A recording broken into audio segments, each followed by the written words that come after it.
Dad started every morning with a really robust, "Good morning!" So I'm almost in time to do that, a little late. And the other thing that was so typical was a thank you, thank you, thank you for being here with us. We're here today to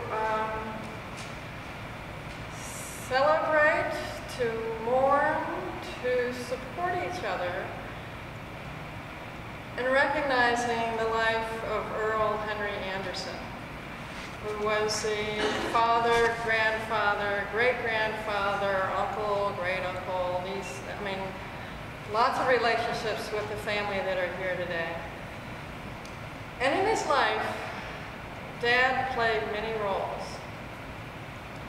He was a son, he was a husband, a father, family man, a businessman, a journalist, a soldier, a community worker, a retiree. And he played those roles really well. And there was one role, his final role, that he was really an explorer for the rest of us. He was an explorer into being really old.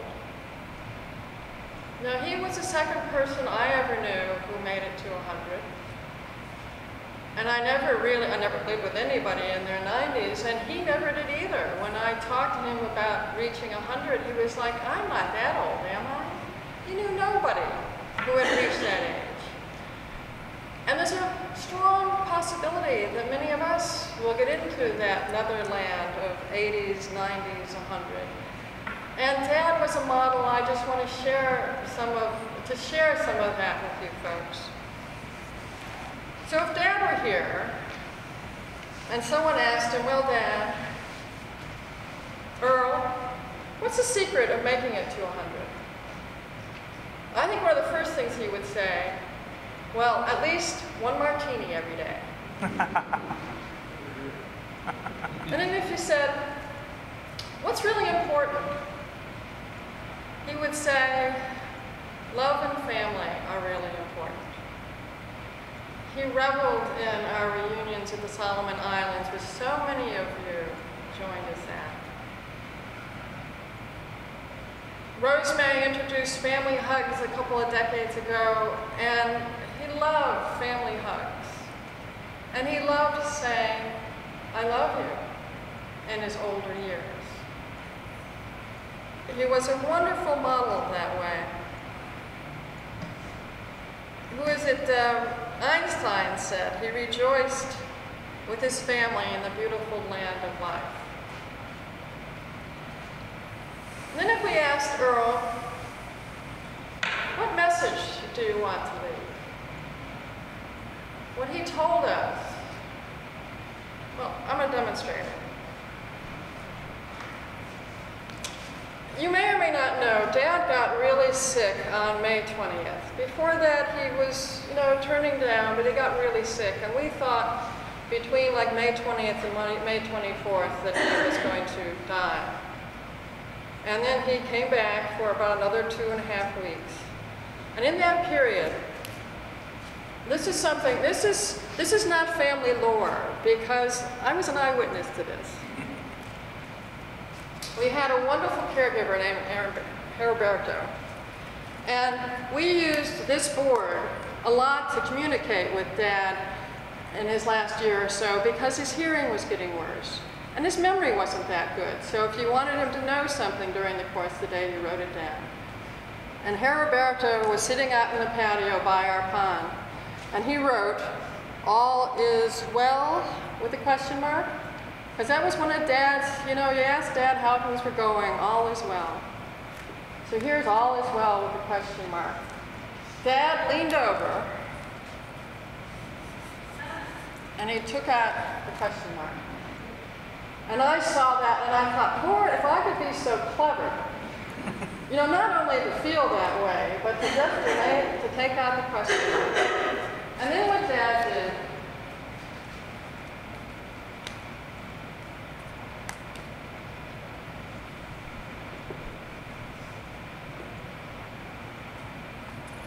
he put in the exclamation point. It still gives me chills. This is from a man who was actively dying. And all is well with the exclamation. And that to me is his message to us. And he would repeat that until the day he died. All is well. So in the midst of dying, if he believes all is well, that's his message to the rest of us, is that all is well and we should live our lives that way. So I would like to just take a moment, actually more than a moment, just sit in silence with each other and with Dad in this wellness.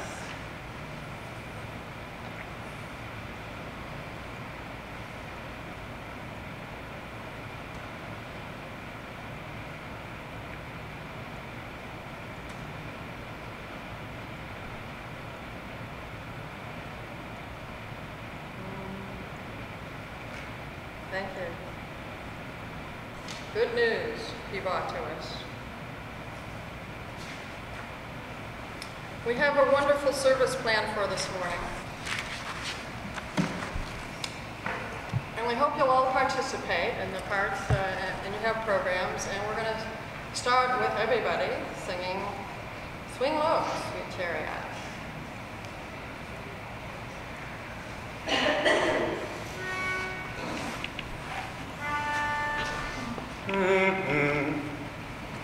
Swing low, sweet chariot, coming for to carry me home. Swing low, sweet chariot, coming for to carry me home.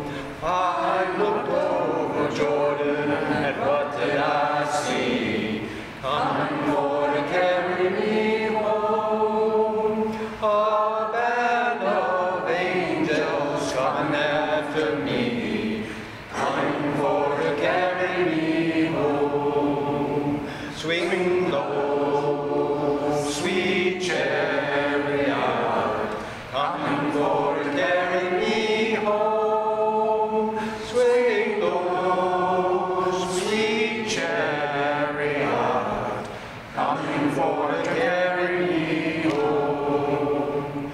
If you get there before I do, coming for to carry me home, just tell the Lord I'm a coming there too, coming for to carry me home.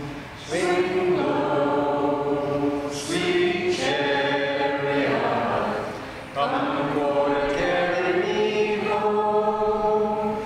Swing low, sweet chariot, coming for to carry me home. And now, Becca, one of Dad's granddaughters, do a reading for us. I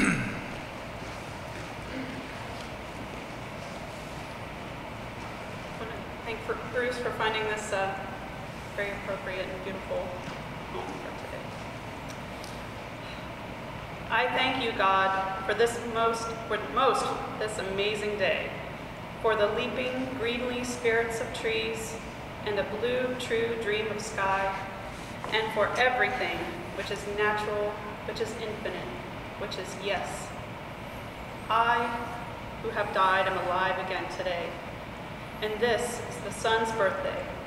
This is the birthday of life and of love and wings and of the gay, great happening, illimitably earth.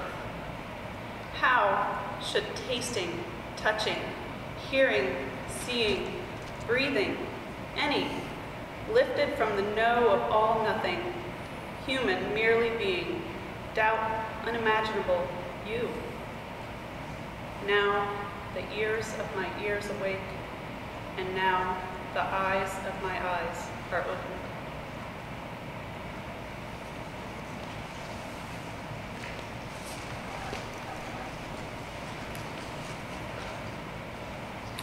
And Tim Kendall, Rosemary's husband, and let's see, Tim, how long have you been in the family formally? For a while now, 37 years formally. He's going to write this poem he wrote that was buoyed us up and set a direction for us during Dad's final days.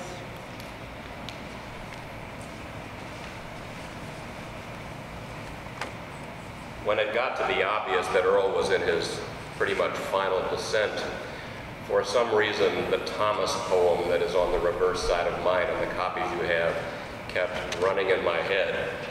Do not go gentle into that good night. Old age should burn and rave at close of day. And I was just thinking of the juxtaposition of that and Earl in what was the most peaceful state I ever saw anybody in, and I'm just thinking, oh no, is that really, the way it should be? So this is a parody in response to the Thomas poem. Why not go gentle into that good night? Should not one go in peace at close of day? Sage the one who feels nor rage nor fright. Yes, wise ones at their end know dark is right, and having lived the brightness of their day, they welcome as it comes the peaceful night. Though good folk know that striving as they might, their earnest efforts went betimes astray, they calmly wait the stillness of the night. And wild ones too, perhaps too quick to fight, who could not know the peace they kept at bay, at last can know the calmness of the night.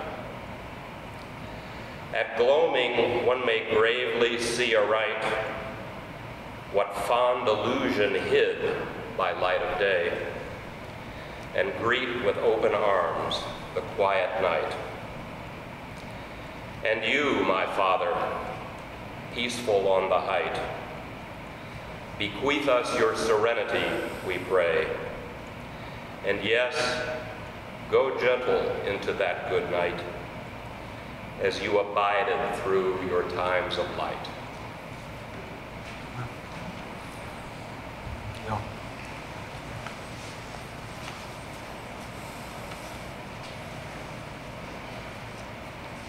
I'm going to open the floor now for anyone who wants to give a remembrance of Dad. I believe we agreed we were going to start with Robert, who will explain what he's going to read.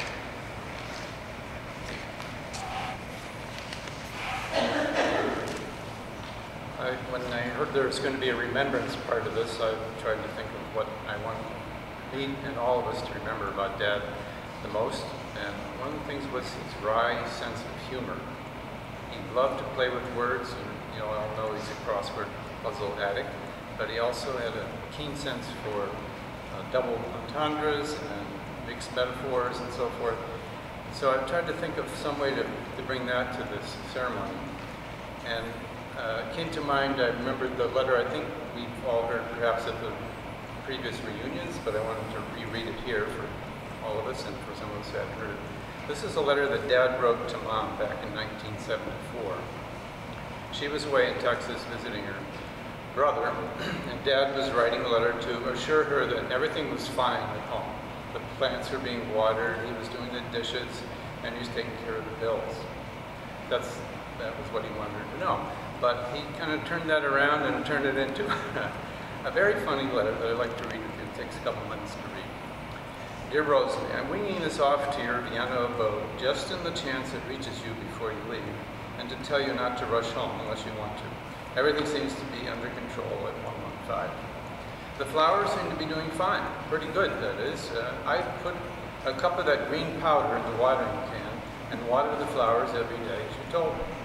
They did really great at first, and then they seemed to slow down some. I put the African violets on trays on the living room floor, as you told me, and that seems to be working out pretty well, at least at the start. Sort of a green fungus, almost fluorescent at night, started to grow out of the carpeting, where the watering kind of overflowed. It really made a very nice backdrop for the African violets. I keep watering them every day, but that may be kind of a passing fad to raise African violets. As you told me some time ago, the new fad is going to be Egyptian motif, what with King Tut and all this stuff being shown around the country. So you'll have sort of mummified Egyptian violets and be quite in the mode. However, I may bring them back. I keep playing music to grow plants by with the highest volume I can get on the stereo, and that may help all the plants some. The neighbors don't think so, but they aren't talking to us anymore anyhow, so you don't have to worry about that. So all is okay in the world, in the plant world, and no reason for you to hurry back. However, if you should see some California plants you'd like, it wouldn't hurt to bring back a sizable selection. So don't worry about anything else. Take your time coming back. I started out good on doing my own laundry the way you told me, you know, segregating the whites and the color. Then I read that you could save energy by using big loads. So to get a big load, I put them all together. That worked out fine because the whites aren't so white anymore. Except that the big load wasn't such a great idea after all. When the washer went into that final spin, the drum sort of went wild with that big load. I caught the washer as it was jumping up and down on the bare floor, and the drum dug a hole in the front of the washer. So now it's a front-end loader, just like the dryer.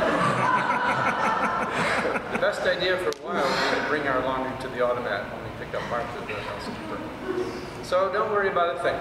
I took the money out of the checking account and put it in the savings and loan account like you told me, and I cleaned up all the old bills.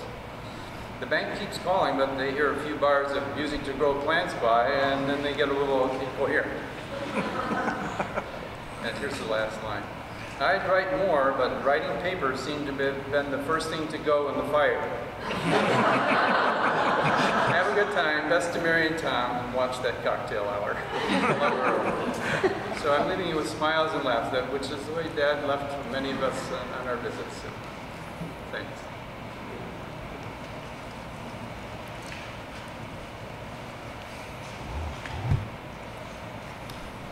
Anybody else care to come up? You can either come up or speak from your seats.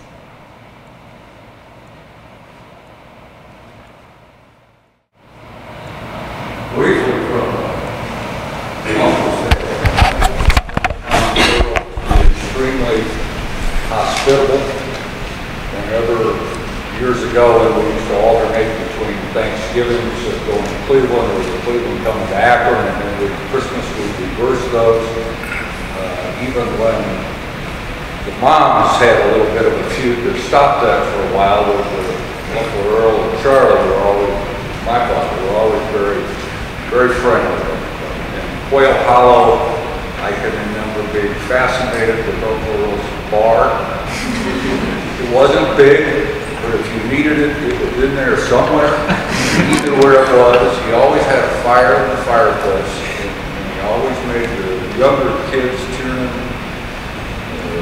Night girls, when they were growing up, feel welcome, melding in with Tom's clan. It grew quite rapidly there, so it was always fun. Earl was always a perfect host. He never knew it, but he always comforted me when we would visit. And I know, like, you and the girls were afraid of the tiger at the top of the stairs. I was terrified of the house in Buffalo. The biggest house I'd ever been in, and we had the upstairs attic, and there were multiple ways to get to it. And Bob and Tom were always doing their best to scare the bejesus out of me. I always looked to Uncle Earl, and I could catch a little glint in his eye and know when they were pulling my leg or something. So I can always appreciate that. But even as he got older, his 90th birthday party that he threw, that most of us here, I think, attended. And last year, his 100th, always was the gracious host, and cared and listened and shared, and was very interested in what the rest of the family.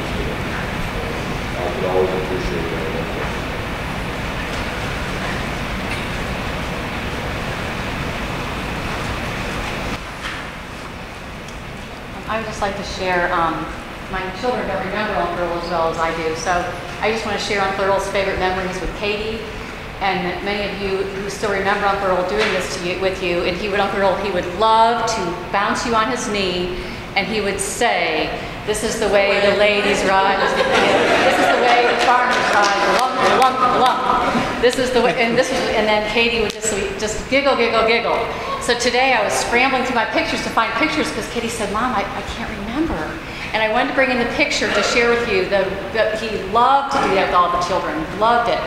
And then when we got older, then we'd go out and he'd take Aaron out to look at the birdhouses when they lived up in Chagrin. And they would walk all through the birds, share all the birds and the view and cutting down the wood. And Aaron would help him with the wood, and Ron would help him with the wood, and I would help him with the wood. And we just all had so much fun, even if we didn't like wood or helping. We just wanted to be with Uncle Earl, and that made it all worthwhile. So for those of you who don't have a memory, so much it's just like such a fine memory for all of us. And there's a time when our moms were just not really at their best.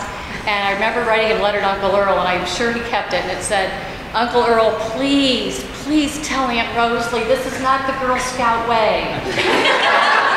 And I just think that Uncle Earl had a hand in bringing us back together, and everything was all absolutely fabulous. And I just think Uncle Earl was absolutely wonderful at smoothing the waters and making the path straight. So I just thank him. Thank you guys for sharing your dad.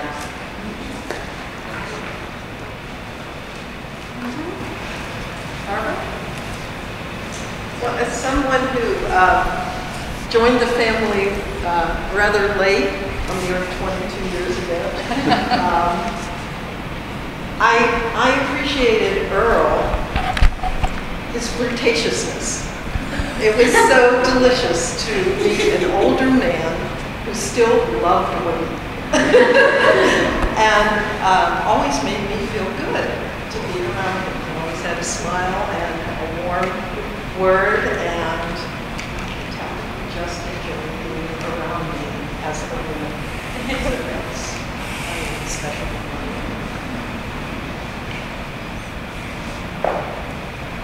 I have just a very short one. Throw my 2 cents in. I must at least 3 or 4 times a month quote Uncle Earl. This is really bizarre. But one of the things he told us, and my mom and I quoted him many, many times, was, when you're out and you are making a stop somewhere, even if you don't have to go, not pass up the opportunity. And we have quoted Uncle Earl so many times that I will not remember to that. So even today, on my way here, we stopped over at the convent to say hi to Sister Regina Mary, and she sends her best love to all of you. She wished she could come. She really said she had a premonition that she needed and wanted to be at the cemetery today. And I didn't really give her a warning enough that we could plan it, but she needed to come by van and everything. But she said, I really thought I needed to go to the cemetery today. So I think she's getting filters from above. That Sister Regina Mary is Sister Joseph Mary's dear friend from years and years ago. She's always kind of been a stand-in for us. So anyway, as I left the convent, I stopped in the bathroom. And I have to just make a comment to the men in here that Dad's flirtatious way with women continued through his 100th year. So, Well, I Here's remember her. his 100th birthday party. Yeah. He was still flirting away. Anybody else? I had just 2 remembrances of Dad that are not mine, but one is a letter that Dad received from a fellow he worked with when Dad retired back in 1976, a guy named Don Howe. And it says, "Dear Uncle Earl."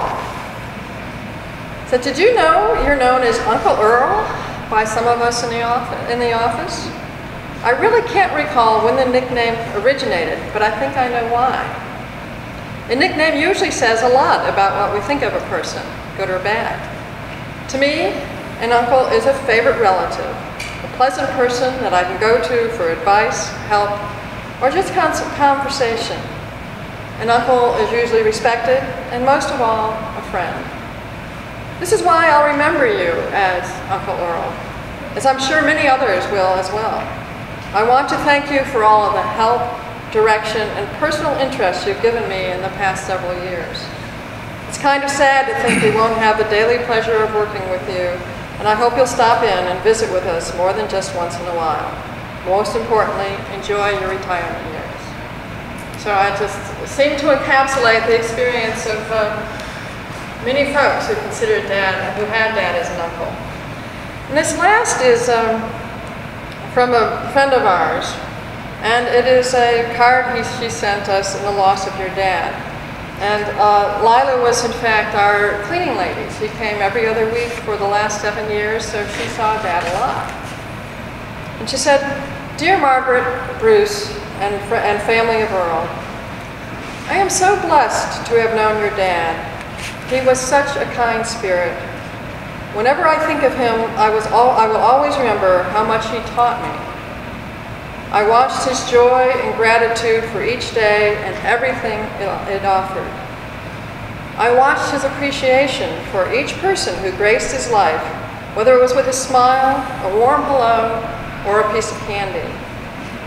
He was able to see joy even in the most difficult days and make you feel as if you were the only person in the world. He taught me how to live, and I shall miss him terribly, but I will remember. God bless and give you peace in these difficult times. Lila." Well, Lila is 70 years old. Wow. So, and for her, I mean, so this just is very, to me, this is Dad and his elder, I mean, Dad, the core was always there, but in his elder years as a model to us and what life can be in our 80s and 90s. You know, when our memories aren't so good, our bodies don't do what we want, we can't, others need to take care of us, and we, you know, my thoughts today about that would be, I don't want to be in a world I can't contribute. Dad was contributing and giving joy and love in his way, in his 80s and 90s and even 100, I'm so thankful for, and I'll say thank you, thank you, thank you, Dad, for being in our lives.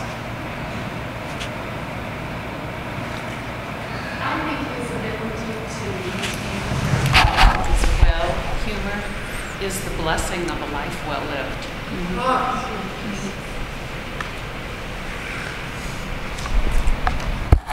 Next is the final part of our remembrance. We have a, are you going to give a little history on why we're doing this? Well, yeah.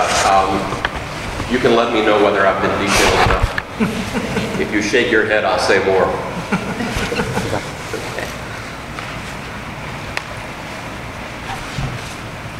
The relevance of these two short songs is that they are made of things that Earl used to frequently quote. Is that enough? Do you need more? Frequently. Frequently. Quote.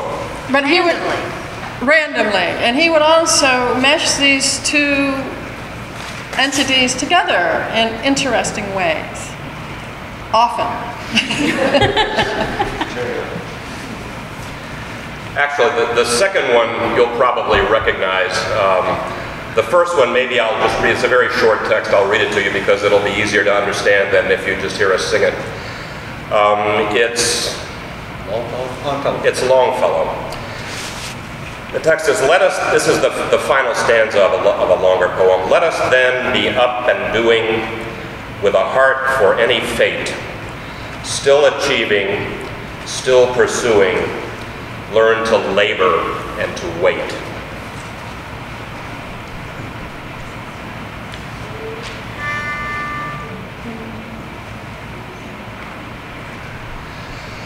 Let us then be up and doing with a heart for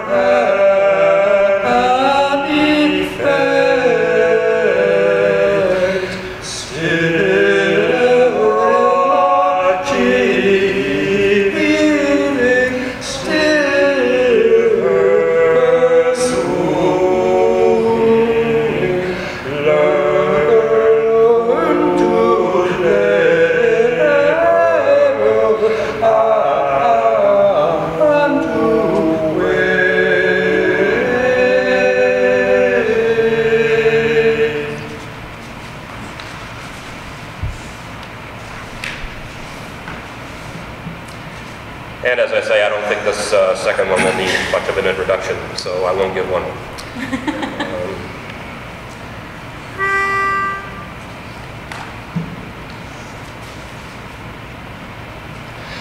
Eternal are thy mercies, Lord. Eternal truth, attend thy word. Thy grace shall sound from shore to shore, till sun shall rise and set no more. Eternal are thy mercies, Lord. Eternal truth, attend thy word. Thy praise shall sound from shore to shore, till sun shall rise and set no more.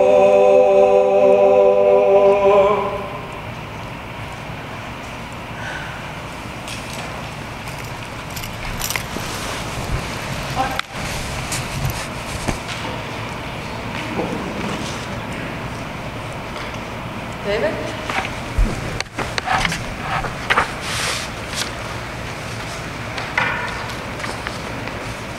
When I read the email, while I was reading the email from Bruce inviting people to have a reading here, I was at work. I live in Denver. At that moment, a coworker came up to me, and he's Apache. And I said, Ron, do you have anything I could possibly read in my dad's service? Oh, I got the perfect thing. He said, I'll transcribe it, I'll translate it right from Apache language, and here it is.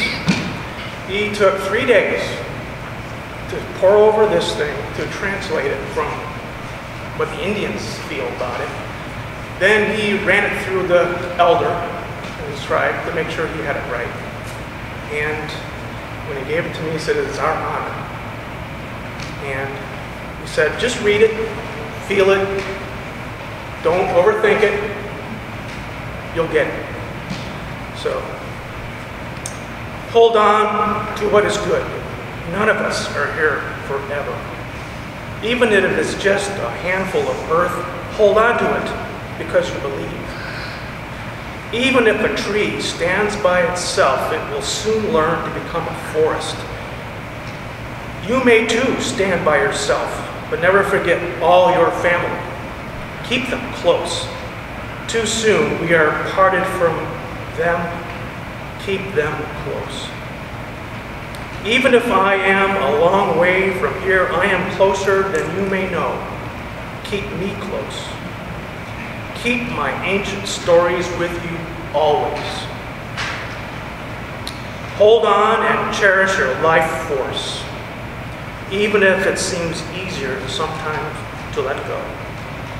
Take hold of my spirit hand and the hands of the ancient ones, your ancestors before you. I will go across this beautiful landscape of us one last time, with you one last time. Today, when you think I'm away from you, I am not. I am there forever. So, we offer our prayers to the four directions to send our warrior on his way. May his journey be swift and true.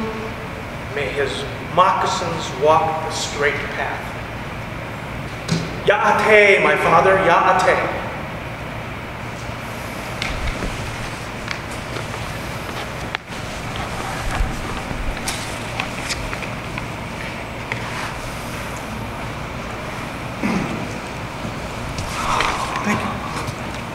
All right.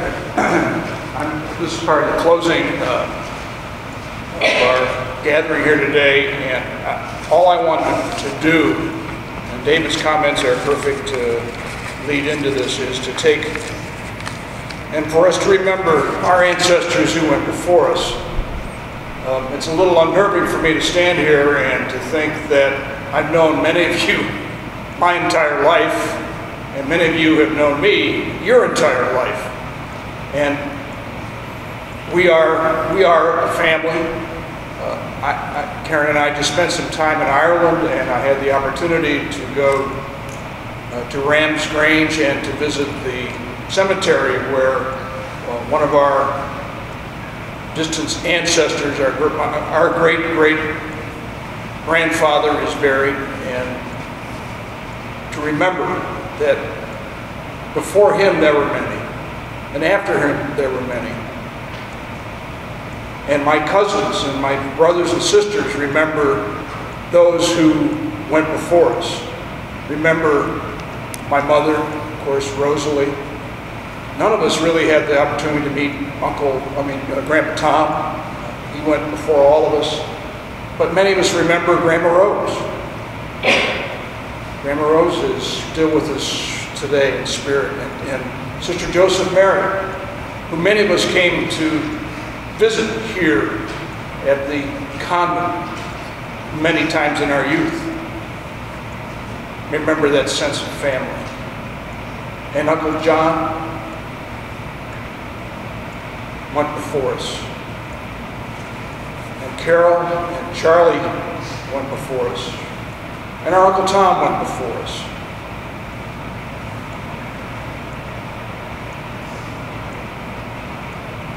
That's all part of our history and our makeup. And I want you to remember that as we walk over or drive over to the burial plots.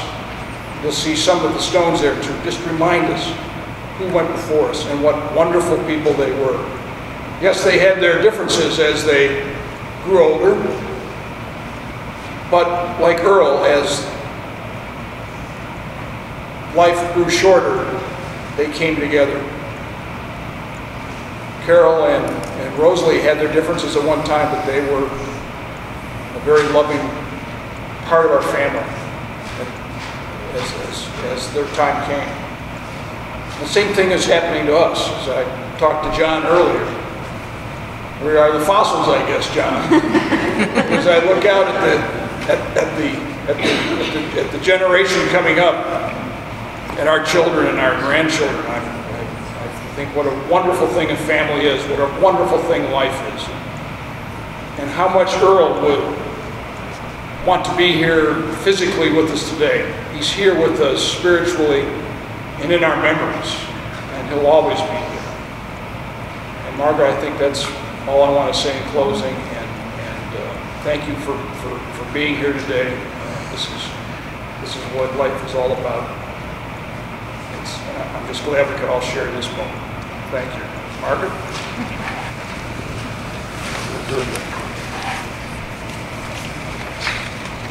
So one or two procedural things is, because of the heat and the distance, we're going to drive over to the gravesite area, and if you don't know where it is, just follow the cars in front of you. There will be an opportunity over there to throw flowers and or take a little dirt over the grave if you're interested in that. And Ron is going to say words for us at the gravesite. And after that is done, it would be wonderful if people could stay sort of quiet for a couple of minutes, because we'd like to get some group family pictures taken. And what we'll do is take them on one camera and make sure they're accessible to everybody. And then people can take whatever, do whatever they want and go, as long as you end up at Joe's restaurant this afternoon in time to lift a few for Uncle Earl. So what I want to say, I'm going to channel Dad again, and our nightly routine is, good night. I love all of you, and thank you, thank you, thank you. We would wait for, Dad will be let out, by That's the Irish blessing. his two youngest grandchildren. When will I see you again? And when will I see you again?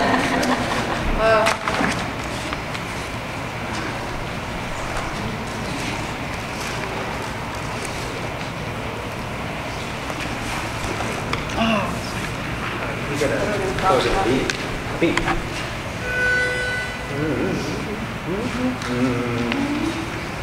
First word. May the roads rise to meet you.